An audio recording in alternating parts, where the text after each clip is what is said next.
인공지능은 뭐 하루아침에 터미네이터에 나오는 그 인공지능 갈 수가 없어요. 기존의 전쟁을 좀 바꾸고 있는데 왜 바꾸느냐, 몇천 년간의 전투를 분석해 보니까 전투에서 승리하려면 어떻게 해야 돼? 라고 하게 되면 군사교육관에서 교육계가 이렇게 가르쳐요.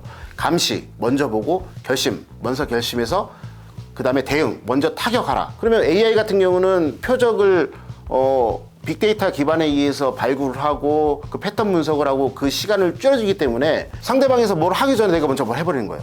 또 저기서 또 대응하려고 하면 또 먼저 해버리는 거고, 전투 효율성이 높아지는 거예요. 전투 효율성이 높아지면서 사람이 절약되는 거예요. 결국에는 AI가 들어오면서 전투 효율성 높아지고 그 다음에 병력의 수는 절감하면서 생존력을 높여주는 방향으로 이 전쟁이나 전투의 방향이 바뀌고 있는 거죠. 아직까지는 이게 뭐 전쟁 상황에서 전체적인 어떤 국면을 바꾸기에는 무리고요. 일부의 어떤 전투 효율성과 아까 말하는 생존성 차원에서 이제 획기적인 전투 수행 방법으로 나타나고 있는 것은 사실입니다.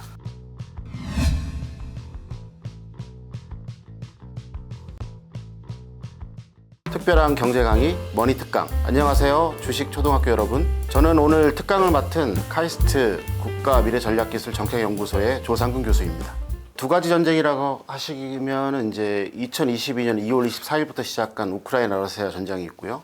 그 다음에 작년 10월 7일 날 시작된 이스라엘 하마스 분쟁이 있어요. 우선 전자의 경우를 찾아보게 되면 대표적인 어떤 AI 활용은 이제 표적 관리라고 합니다. 표적은 뭐냐면 내가 상대방의 어떤 파괴해야 할 물건들, 목표, 사람 이런 것도 표적이라 하거든요.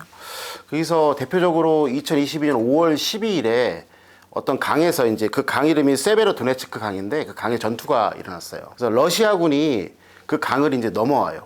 우크라이나군을 공격하기 위해서 넘어오는데 그 당시 우크라이나군은 그거를 통상 보면은 군사적으로 봤을 때 적이 강을 넘을 때가 취약하기 때문에 공격을 많이 하거든요.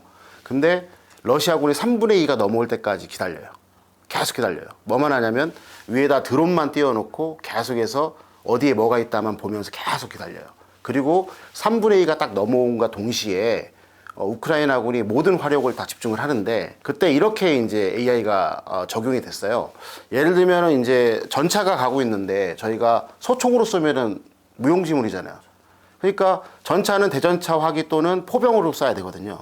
그런 식으로 해서 각각에 있는 그 표적들을 최적화된 타격 자산을 1대1로 매칭시켜 주는 거예요. 그리고 나서 한꺼번에 지휘관이 버튼을 누르자마자 그 당시에 앞에 있던 우크라이나군, 그 뒤에 있는 그 상급 부대, 옆에 있는 그 다음에 인접 부대가 동시에 화력을 지상과 공중에서 쏘아 부든 거예요. 그래서 한꺼번에 그 러시아군을 공격을 해서 결국에는 73대의 전차, 장갑차, 그 다음에 전술 차량, 그리고 1,500명 이상의 인명살상이라는 효과를 냈거든요. 어떻게 보면 21세기 전투에서 단일 전투로는 최고의 효과를 구가한 어떤 전투라고 할 수 있고, 아마 전쟁이 끝나게 되면 이 전투가 되게 조명이 되면서 최고의 어떤 전투 효율성을 구가한 전투로 이렇게 자리매김할 것 같고요. 두 번째로는 이제 그 이스라엘 하마스 분쟁에서는 여기서는 알고리즘 전이라는 용어가 나올 수가 있어요. 이스라엘하고 하마스는 오랜 시간 동안 이렇게 분쟁을 해왔잖아요. 뭐 역사적인 부분은 제가 말씀드리지 않겠습니다.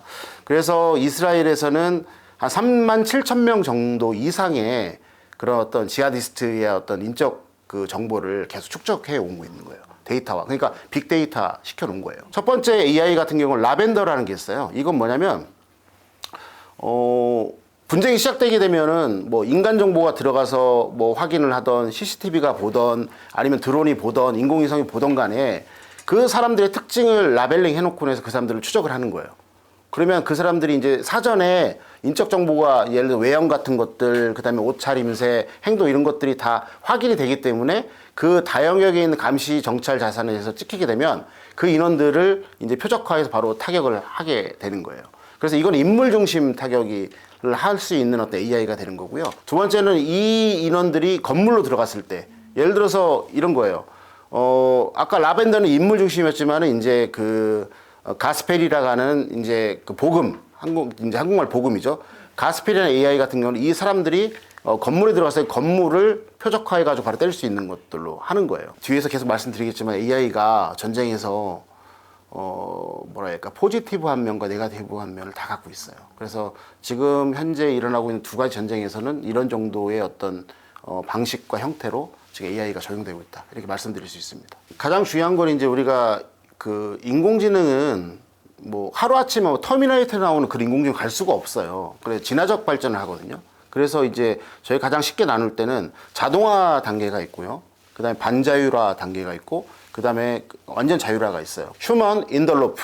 그러니까 AI가 하는데 사람이 다 관여를 해야 돼요. 이게 이제 그 자동화라고 하는 거고요. 그 다음에 휴먼 온 더 로프는 뭐냐면 AI가 어느 정도 다 해놓고 이제 사람이 마지막 처리만 하면 되는 정도.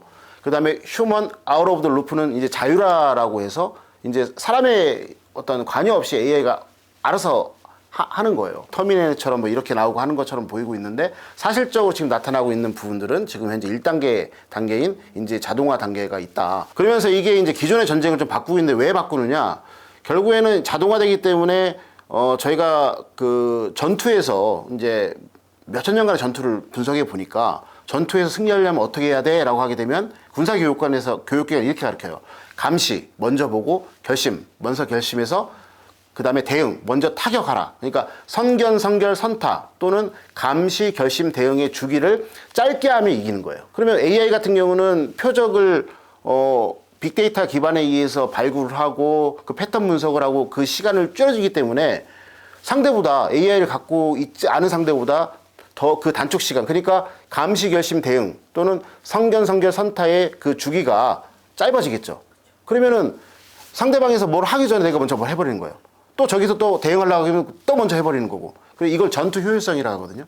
전투 효율성이 높아지는 거예요. 예전에는 그 데이터 처리를 하기 위해서 사람이 필요했잖아요. AI가 하기 때문에 또 어떻게 되죠? 전투 효율성이 높아지면서 사람이 절약되는 거예요. 그렇게 되면 어떻게 되죠? 예를 들어서 100명이 투입될 곳에 10명만 가면 되기 때문에 적으로부터 노출이 적어지잖아요. 생존성이 높아지는 거예요. 결국에는 AI가 들어오면서 전투 효율성 높아지고, 그 다음에 병력의 수는 절감하면서 생존력을 높여주는 방향으로 이 전쟁이나 전투의 방향이 바뀌고 있는 거죠. 저희가 지금 기존에 갖고 있는 어떤 체계가 있을 거 아니에요. 체계는 재래식 체계이잖아요. AI는 첨단 체계잖아요. 근데 이걸 전체를 다 전환시킬 수 없는 거고, 일부가 조금씩 이 기존 체계를 첨단 체계로 바꿔나가는 거예요. 결국에는 기존 체계와 첨단 체계가 융복합돼서 전투를 하는 것을 뿐이고요. 근데 이 첨단 체계를 하려면 돈이 엄청나게 들잖아요. 그래, 기존 체계를 전체를 하게 되려면 기술적 문제도 있지만 예산적 문제 때문에 시간도 오래 걸리고 돈도 많이 들어요. 이제 최초에는 보시면 우크라이나 러시아 전쟁 보면 최초에는 뭐 미래전이 나타났다 뭐 했다. 근데 지금 뭐 하죠? 참호전 하고 있어요. 2차 세계대전처럼.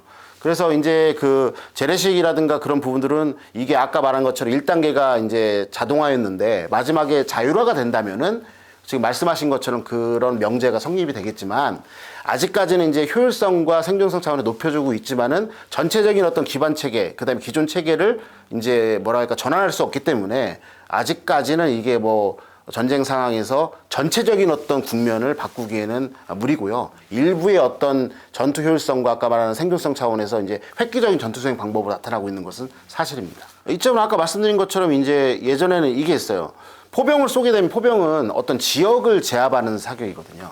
그렇게 되면은 예를 들어서 포병이 이제 한 개 뭐 한 문당 한 발씩 쏘게 되면 대대 몇십 발을 쏠 거 아닙니까? 연속해서. 근데 그럼에도 불구하고 예전에는 이제 BDA, 그 전투 피해 평가가 별로 안 났어요. 근데 이런 드론 같은 경우는 가게 되면 인공지능을 실어서 가게 되면은 표적을 딱 찍어주게 되면 찾아가지고 정밀 타격을 할 수 있다는 거죠. 그렇게 되면 어떻게 되죠? 예산이 군비가 절약되는 거예요. 그리고 또 이제 원거리에서 운용이 가능하기 때문에, 왜냐면 기존 경로 같은 것도 잘 최적의 경로를 찾아주고 하기 때문에 사람이 근접해서 갈 필요가 없다는 거예요. 원거리에서 타격할 수 있기 때문에 이런 거 보게 되면 사람의 생존성도 강화될 수 있는 거죠. 기존 체계를 완전히 바꿀 수는 없지만은 기존 체계보다 뭐가 좋냐? 전투 효율성. 그러니까 뭐랄까 그 내가 투자한 노력 대비 효과가 되게 높다는 거 하고요. 그다음에 생존성, 전투의 생존성을 높일 수 있다는 거. 이 두 가지가 가장 큰 특징이죠. 예를 들어 탱크 같은 경우는, 전차 같은 경우는요. 그게 이제 여러 가지가 있지만 그렇게 장갑이 두껍고 어떤 규모를 갖고 있는 건 뭐냐면 사람이 타기 때문에 그런 거예요. 사람이 타면은 그게 안에 그 사람들의 생존성을 보장해 줘야 되기 때문에, 특히 자유민주주의 국가에서는 사람이 죽어나가면서 하는 전투는 수행할 수가 없어요. 국민이 그걸 용인할 수가 없다는 거죠. 그래서 탱크 같은 경우는 장갑력도 하고 APS 같은 것들, 예를 들어서 뭐 드론이라든가 이제 포탄 같은 거 날라오게 되면 바로 자체 장갑이 튀어나가면서 이거를 뭐랄까 무력화시키는 APS 장비 같은 것들, 이게 다 사람을 생존성을 높이기 위해서 하는 거거든요. 그리고 또 전차 같은 경우는 고가잖아요. 한번 부셔지게 되면 전력의 공백이 많이 생긴다는 거예요. 그렇기 때문에 이제 이런 부분들이 사람이 타기 때문에 그렇게 뭐랄까 비싸고 그 다음에 또 이제 이게 되게 중요하게 되는데 AI가 들어가는 어떤 무인체계 같은 경우는 사람이 들어가지 않기 때문에 원거리에서 운영하기 때문에 가성비가 높게 싸게 이렇게 할 수 있는 거죠. 예를 들어서 우크라이나 러시아 전쟁에서 FPV 드론 혹시 들어보셨어요? 레이싱 드론. 그러니까 누가 이제 고글을 끼죠. 그러면 드론 앞에 있는 센서가 찍히는 것이 바로 영상이 여기 하기 때문에 뭐 레이싱 드론 같이 싱싱싱 왔다 갔다 하잖아요. 거기다 자폭 드론을 달아가지고 하는데 이게 한 개의 가격이 얼마 정도 될 것 같아요? 50만 원이 안 돼요. 근데 이 두 대로 몇십억짜리 이제 T계열 전차를 지금 러시아 전차를 이제 파괴하고 있거든요. 그러니까 이게 가성비가 얼마나 큰 차이가 나겠습니까? 그러니까 그 안에도 이제 이런 것처럼 뭐 좀 이따 설명드리겠지만 AI가 더 플러스 알파가 된다면 더 큰 효과가 나타나겠죠. 기업이 존재하는 이유가 뭐죠?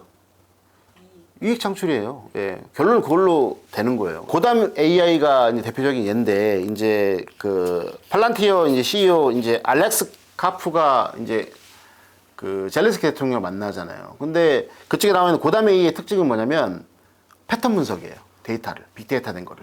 예. 그럼 뭐냐면은 그 이제 고담 AI가 고도화 되려고 하게 되면 데이터가 필요한 건데.